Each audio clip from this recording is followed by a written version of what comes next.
तो चलिए स्टूडेंट, आइए जानते हैं list of medical courses in India. इस वीडियो के अंदर मैं आपको कुछ पॉपुलर मेडिकल कोर्सेज के बारे में बताने वाला हूं, जिनमें से आप किसी भी एक पर्टिकुलर कोर्स को सिलेक्ट करके आप अपने अकॉर्डिंग उसको सेलेक्ट करेंगे और उसमें आप अपना भविष्य, अपना करियर बना सकते हैं।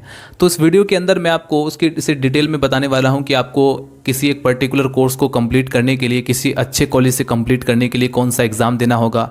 उन सभी एग्ज़ाम के बारे में भी मैं आपको धीरे धीरे इनके ऊपर वीडियोस बनाता रहूँगा।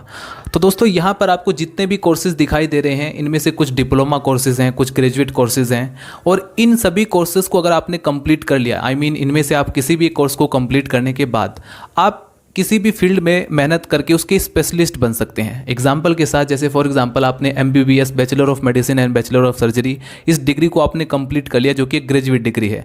तो इसके बाद आप अपना PG कंप्लीट करके स्पेशलिस्ट बन सकते हैं, लाइक MD बन सकते हैं आप, यानी कि डॉक्टर ऑफ मेडिसिन या मास्टर ऑफ सर्जरी, यानी किसी भी एक पर्टिकुलर फील्ड में मेहनत करके आप उसके स्पेशलिस्ट भी बन सकते हैं। तो आइए जानते हैं इन सभी कोर्सेज़ के बारे में, एक एक करके सभी कोर्सेज़ को मैं आप बताने वाला हूं। और इनके बाद और भी कई सारे कोर्सेज़ हैं, लेकिन जो पॉपुलर कोर्सेज़ है वो मैं आपको बता रहा हूं, ठीक है। इनमें से मैं आपको बताऊंगा किसके लिए आपको नीट का एग्ज़ाम देना पड़ेगा। वैसे मोस्टली जो होता है वो नीट के अंदर में ही आते हैं, लेकिन कुछ कोर्सेज़ ऐसे भी हैं जहाँ पर आपको नीट की ज़रूरत नहीं होगी, जहाँ पर आपका एडमिशन हो जाएगा। और दूसरा पॉइंट, प्राइवेट में कितना पैसा लगेगा आपको अच्छी तरह से पता है। और अगर आप किसी गवर्नमेंट कॉलेज में एडमिशन ले लेते हैं किसी एंट्रेंस के थ्रू, तब आपको बहुत ही कम पैसा लगता है। ये भी बात आप अच्छी तरह से जानते हैं। तो मैं आपको बताऊंगा कौन कौन सा एंट्रेंस एग्जाम आप दे सकते हैं। नंबर फर्स्ट है MBBS, bachelor of medicine and bachelor of surgery. इसके बारे में आप अच्छी तरह से जानते हैं, इंडिया का मोस्ट मेडिकल कोर्स है। इसके बारे में सब लोग जानते हैं, 12th से पहले ही इसके बारे में बता दिया जाता है। लगभग 5.5 साल का कोर्स है, और ये आप पर डिपेंड करता है कि आप इसको 5.5 साल में कंप्लीट करेंगे या 6 साल या 7 साल में, क्योंकि कई लोग इसमें एडमिशन लेने के बाद कई लोगों की बैक लग जाती है। जैसे आप लोग BSc कर रहे हैं, आप लोगों की बैक लग जाती है, तो आपका वही कोर्स 4 साल का हो जाता है, ठीक। अगर आप फेल हो जाएंगे तो क्या होगा, 4 साल का हो जाएगा। तो जस्ट इसमें भी वही सिस्टम है, अगर कोई स्टूडेंट फेल हो जाता है तो वो 5.5 की जगह 6.5 भी हो सकता है। तो इस चीज़ का भी आपको ध्यान रखना है। अगर आप किसी अच्छे कॉलेज से MBBS की डिग्री प्राप्त करना चाहते हैं, like AIIMS, all India institute of medical science, जो कि दिल्ली में है, एम्स में अगर आप एडमिशन लेना चाहते हैं, जो कि इंडिया का नंबर 1 कॉलेज है, या फिर आप आर्म फोर्स मेडिकल कॉलेज में लेना चाहते हैं जो कि पुणे में है, या फिर आप मौलाना आज़ाद मेडिकल कोर्स, जो कि मेडिकल कॉलेज जो है जो दिल्ली में है, आप वहाँ से अपने MBBS की डिग्री कंप्लीट करना चाहते हैं, या जिपमर से करना चाहते हैं, तो कहीं से भी इंडिया के किसी टॉप कॉलेज से या इंस्टीट्यूट से अगर आप MBBS की डिग्री कंप्लीट करते हैं तो उसका फ़ायदा आपको ज़रूर मिलता है, ठीक। उसकी बात ही अलग हो जाती है। तो दोस्तों, इसके लिए आपको करना क्या पड़ेगा, आपको नीट एग्ज़ाम देना पड़ेगा। अगर आप नीट UG में एक अच्छी रैंक लेकर आते हैं तो इससे आपको इन कॉलेज में एडमिशन मिल जाएगा। लेकिन एक चीज़ और भी आपको पता होना चाहिए कि नीट में बहुत ज़्यादा टफ कॉम्पिटिशन है, बहुत ही ज़्यादा टफ कॉम्पिटिशन। इसका आइडिया आप लगा सकते हैं कि 2020 में लगभग 15,97,000 स्टूडेंट ने इसमें अप्लाई किया था नीट के लिए। तो आप समझ सकते हैं एकदम टॉप रैंक लाना इसमें कितना ज़्यादा मुश्किल है। बट गाइज, यदि आप लोग अच्छे से मेहनत करते हैं, क्योंकि इसमें 4 सब्जेक्ट हैं, physics, chemistry, zoology and botany, इन चारों फील्ड में अगर आपने इक्वल पूरी तरह से मेहनत करके आपने नंबर ले आते हैं तो आप एक अच्छी रैंक पर पहुंच गए हैं, ठीक है। और इन रैंकिंग को जो हमारा NTA है, इन्होंने जो है अलग तरीके से इसको डिफाइन कर दिया है। अब इसको परसेटाइल में इन्होंने जो है चेंज कर दिया गया है, वो आप अच्छी तरह से जानते हैं। सो गाइज, सिंपली अगर आप MBBS डिग्री प्राप्त करना चाहते हैं तो इसके लिए आपको नीट UG का एग्ज़ाम, जो कि एंट्रेंस एग्ज़ाम निकलता रहता है। और इस बार 2021 में अभी तक जो NTA का घोषणा है, उन्होंने जो कहा है, अभी तक कहा है कि हम 1 अगस्त तक हम इस पेपर को करा सकते हैं, क्योंकि आप लोगों को पता है भाई, कोविड की वजह से एग्ज़ाम पेपर जो है वो आगे चले गए हैं। सभी जितने भी एंट्रेंस एग्ज़ाम थे वो सब के सब आगे निकल गए हैं। तो 1 अगस्त तक हो सकता है नीट का एग्ज़ाम इस बार। नंबर 2 जो कोर्स है वो है BDS कोर्स। ये भी एक बहुत पॉपुलर कोर्सेज़ है, बैचलर ऑफ डेंटल सर्जरी, 5.5 साल का कोर्स है। और इसमें भी अगर आप अच्छे कॉलेज में आप एंट्रेंस एग्ज़ाम दे करके नीट का एंट्रेंस एग्ज़ाम देंगे, जैसे ही आप नीट का एग्ज़ाम देंगे, अगर आपकी अच्छी रैंक आएगी तो आप BDS कोर्स को आप किसी भी अच्छे कॉलेज से एडमिशन आपको मिल जाएगा, ठीक है। जैसा कि मैं ऑलरेडी बता ही चुका हूँ कि अच्छे कॉलेज, यदि आप टॉप कॉलेज को देखोगे, इसमें आपको ऐसा नहीं है, ये तो मैं थोड़ी बहुत इन्फॉर्मेशन आपको दे रहा हूँ। अगर आप बहुत ही ज़्यादा डिटेल में चाहते हैं नीट के एग्ज़ाम पैटर्न क्या है, क्या क्या एलिजिबिलिटी है, क्या क्या क्राइटेरिया है इसका, तो उसके लिए आप गूगल पर जाकर के और भी इसके बारे में डिटेल निकाल सकते हैं। मैं आपको एक सिर्फ बेसिक आइडिया दे रहा हूँ। उसके बाद देखिए, BDS और MBBS नीट के थ्रू आप आसानी से एडमिशन ले सकते हैं। नंबर 3 जो कोर्स है वो है BAMS, bachelor of Ayurvedic medicine and surgery, ये भी लगभग 5.5 साल का कोर्स है।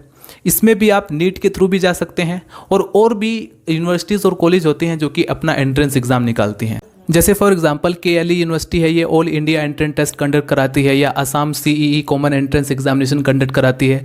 तो इस तरह के एंट्रेंस एग्जाम को भी क्वालिफाई करने के बाद आप BAMS में एडमिशन ले सकते हैं। नंबर 4 है BHMS, bachelor of homeopathic medicine and surgery. ये 5.5 साल का एक मेडिकल कोर्स है। नीट के थ्रू भी आप जा सकते हैं और भी अदर एंट्रेंस एग्जामिनेशन पेपर हैं जिसे क्वालिफाई करने के बाद आप BHMS में एडमिशन ले सकते हैं। जैसे for example IPU common entrance test, या BVP Bharat Vidyapeeth common entrance test, या फिर KEAM Kerala engineering architecture medical entrance exam. अगर आप इन एंट्रेंस एग्जाम को क्वालिफाई करते हैं तो BHMS में आपको एडमिशन मिल जाएगा। उसके बाद APE AMCET Andhra Pradesh engineering agriculture and medicine common entrance test, अगर आप इन एंट्रेंस टेस्ट को भी क्वालिफाई करते हैं तो आपको BHMS में एडमिशन मिल जाएगा। नंबर 5 है BUMS, बैचलर ऑफ यूनानी मेडिसिन एंड सर्जरी, 5.5 साल का कोर्स है। नीट के थ्रू भी जा सकते हैं और KEAM के थ्रू भी जा सकते हैं, जो कि मैं ऑलरेडी बता चुका हूँ। Kerala engineering architecture medical entrance exam निकलता है। अगर आप इस एग्जाम को भी क्वालिफाई करते हैं तो आपको BUMS में एडमिशन मिल जाएगा। तो ये ऐसे कोर्सेज, पॉपुलर कोर्सेज है जो नीट के थ्रू भी जा सकते हैं, और कुछ अदर एंट्रेंस एग्जाम निकाले जाते हैं उनके थ्रू भी आप जा सकते हैं, इनमें एडमिशन ले सकते हैं। Number 6 BNYS, bachelor of naturopathy and yoga science, 5.5 साल का कोर्स है। और ये 12th की मेरिट बेस पर, आपके 12th में जितने भी मार्क्स आए होंगे उसी मेरिट के बेस पर आपको टॉप कॉलेजेस में एडमिशन मिल जाता है। तो ये भी कोर्स है। नंबर 7 है BSMS, ये सभी के सभी आप BSc के बाद भी कर सकते हैं, 12th के बाद। मोस्टली जो कोर्सेज हैं सभी के सभी 12th के बाद भी आप कर सकते हैं, BSc के बाद भी कर सकते हैं। एक और है BSc नर्सिंग। कई लोग मोस्टली जो स्टूडेंट होती हैं, लड़कियां होती हैं, BSc नर्सिंग को भी चूज़ करते हैं, क्योंकि BSc नर्सिंग में आपको और भी ज़्यादा फायदा रहता है। ठीक है, कोई भी मेडिकल कोर्स हो दोस्तों, आपको अनएम्प्लॉयमेंट बिल्कुल भी नहीं रखेगा। मेडिकल कोर्स की आपको शुरू से ही पता है कि मेडिकल की कितनी ज़्यादा डिमांड है। ठीक है, मेडिकल स्टाफ की बहुत ज़्यादा डिमांड है। ये इसलिए नहीं कह रहा हूँ कि मैं कोरोना पेंडेमिक चल रहा है इसको देखते हुए कह रहा हूँ। शुरू से लेकर हिस्ट्री अपनी उठाकर देख लीजिए, शुरू से लेकर आज तक के जो मेडिकल लाइन है वो कभी भी उसमें ऐसा नहीं है कि अनएम्प्लॉयमेंट देखा गया है।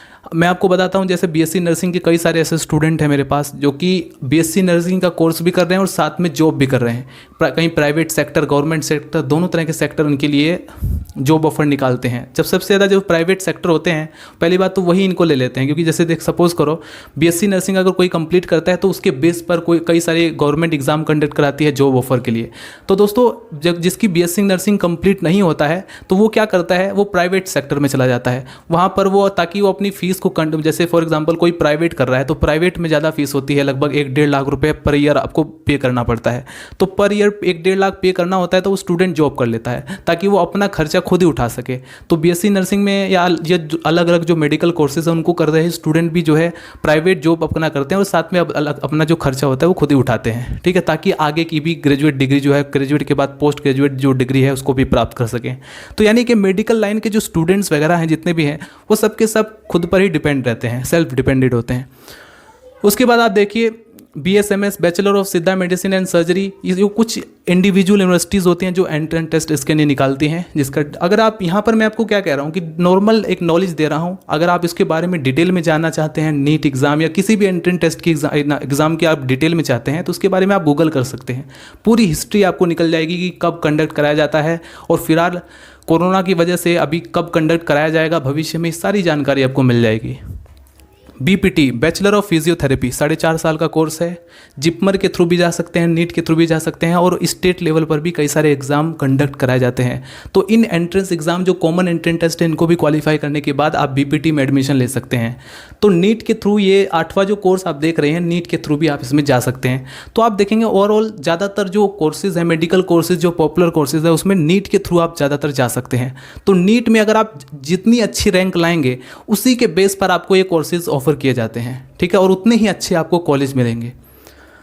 D pharma, diploma of pharmacy, इसे आप नीट के थ्रू भी कर सकते हैं या फिर अदर जो यूनिवर्सिटीज़ होती हैं, वो जो भी इंस्टीट्यूट होते हैं वो अपना एक एंट्रेंस एग्ज़ाम निकालते हैं। ठीक है, D फार्मा, B फार्मा यानी कि बैचलर ऑफ फार्मेसी, यानी फार्मेसी का अगर आप डिप्लोमा अगर लेना चाहते हैं तो इसके लिए आपको ये जो एंट्रेंस एग्ज़ाम है, अगर आप इनमें एडमिशन लेना चाहते हैं तो भारतीय विद्यापीठ या कॉमन एंट्रेंस टेस्ट क्वालिफाई करना पड़ेगा, या IPU common entrance test qualify करना पड़ेगा, WBJE का एग्ज़ाम आप क्वालिफाई कर लेते हैं, या TSEAM common entrance test qualify कर लीजिए, या APEAM common entrance test qualify कर लीजिए। इन सारे टेस्ट की अगर आप नॉलेज चाहें तो किसी भी आप गूगल पर डाल दीजिए IPU कॉमन एंट्रेंस टेस्ट, ये निकलते ही आपको पूरी डिटेल में निकल जाएगा। तो इसलिए मैं आपको एक छोटा सा लिंक दे रहा हूँ जिसके थ्रू आप इस पूरे टेस्ट को इसके बारे में डिटेल निकाल सकें, कितने क्वेश्चंस आते हैं, क्या क्या क्वेश्चंस आते हैं, कहाँ से क्वेश्चंस आते हैं और किससे रिलेटेड क्वेश्चंस पूछे जाते हैं। ये सारा एंट्रेंस टेस्ट के बारे में आपको निकल जाएगा कि कब कंडक्ट कराया जाता है, कब कंडक्ट नहीं कराया जाता, ऑफलाइन में कंडक्ट कराया जाता है या ऑनलाइन मोड में होता है, ये सब आपको नॉलेज मिल जाएगी। BOT bachelor of occupational therapy NEET के थ्रू जा सकते हैं, 4.5 साल का कोर्स है, ठीक है। नंबर 12 BSc नर्सिंग, इसके बारे में ऑलरेडी मैं आपको बता ही चुका हूँ कि कई सारे स्टूडेंट हैं जो BSc नर्सिंग में हैं, ठीक है। इस चैनल पर भी कई सारे स्टूडेंट जुड़े हुए हैं मुझसे, तो मैंने इसके बारे में ऑलरेडी बता ही दिया कि BSc नर्सिंग के जो स्टूडेंट होते हैं साथ साथ प्राइवेट जॉब भी करते रहते हैं, और साथ में कई लोग प्राइवेट अगर नर्सिंग कर रहे हैं तो उसमें ज़्यादा फीस लगती है। दोस्तों जितना भी आप कोर्सेज देख रहे हैं, अगर आप प्राइवेट करेंगे तो आपकी काफ़ी ज़्यादा पैसे की ज़रूरत होती है, लगभग 4 लाख 5 लाख 6 लाख। अगर आप MBBS करें तो 50 लाख से ऊपर लग जाता है प्राइवेट में। तो आप इसके बारे में आपको ध्यान रखना ये होगा कि अगर आप एंट्रेंस एग्ज़ाम को क्वालिफाई करेंगे, कोई भी एंट्रेंस एग्ज़ाम, तो आपको कम फीस में होगा। गवर्नमेंट कॉलेज मिल गया तो बहुत ही कम फीस आपको मिलेगी, नाम मात्र फीस रहेगी, क्योंकि साथ में आपको स्कॉलरशिप भी मिल जाता है, ठीक है। तो इस चीज़ का आपको ध्यान रखना कि कोई भी एंट्रेंस टेस्ट के थ्रू अगर आप जाते हैं तो आपको बहुत ज़्यादा प्रॉफिट होगा। BMLT BSc नर्सिंग के बाद है BMLT bachelor of medical laboratory technology, NEET के थ्रू भी जा सकते हैं, एम्स के थ्रू भी जा सकते हैं और SAAT के थ्रू भी जा सकते हैं।